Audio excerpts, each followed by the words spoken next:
അപ്പൊ അളിയൻ കാര്യമൊന്നും അറിഞ്ഞില്ലേ? ഇല്ല. എന്നാൽ ഇനി ഞാനത് പറയാം, ആരും ഞെട്ടരുത്. ഇത് സത്യമായ കാര്യമാണോ അതോ അല്ല? നോണ, ഞാൻ എന്റെ കണ്ണുകൊണ്ട് കണ്ടതല്ലേ. സർപ്രൈസ്, ഒരു ചെറിയൊരു സർപ്രൈസ് ഉണ്ട്. ഉഗ്രൻ എന്ന് പറഞ്ഞ അത്യുഗ്രൻ എന്റെ പ്രതാപൻ സാറേ. ട്രെൻഡ് സെറ്റർ എന്ന് പറഞ്ഞ ഇതാണ്. കാമിയോ എന്നൊക്കെ പറഞ്ഞു കഴിഞ്ഞാൽ ചിന്തിക്കാത്ത ലെവൽ കാമിയോസ്. സൂപ്പർ ഹിറ്റോ, ബമ്പർ ഹിറ്റോ, ബമ്പർ ഹിറ്റ്. ആ ഒരു ക്യാമ്പസ് ഫണ്ട് റൈഡ് തന്നെയാണോ? അടിപൊളിയായിട്ടുണ്ട്.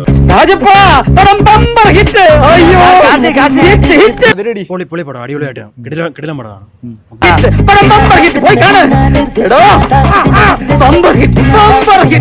ഫസ്റ്റ് പ്രൊഡക്ഷൻ ആണല്ലേ, അപ്പൊ അതിൽ കിടക്കുമായിരുന്നു. കാരണം ഫസ്റ്റ് പടം തന്നെ അത്ര ഹിറ്റ് ആവുക എന്ന് നല്ല രീതിയിലല്ലേ. കലക്കിട, നമ്മൾ കഷ്ടപ്പെട്ടതിന്റെ ഫലം നമുക്ക് കിട്ടി. എന്റെ പൊന്നു രക്ഷയില്ല, അടിപൊളി പടമായിരുന്നു. ഭയങ്കര നല്ലോണം എൻജോയ് ചെയ്തു. ഞാൻ വരട്ടെ, എങ്ങോട്ട്? അല്ല, ഞാൻ പോട്ടെ. സബ്സ്ക്രൈബ് ചെയ്തിട്ടുണ്ട് പൊന്നു മോനെ.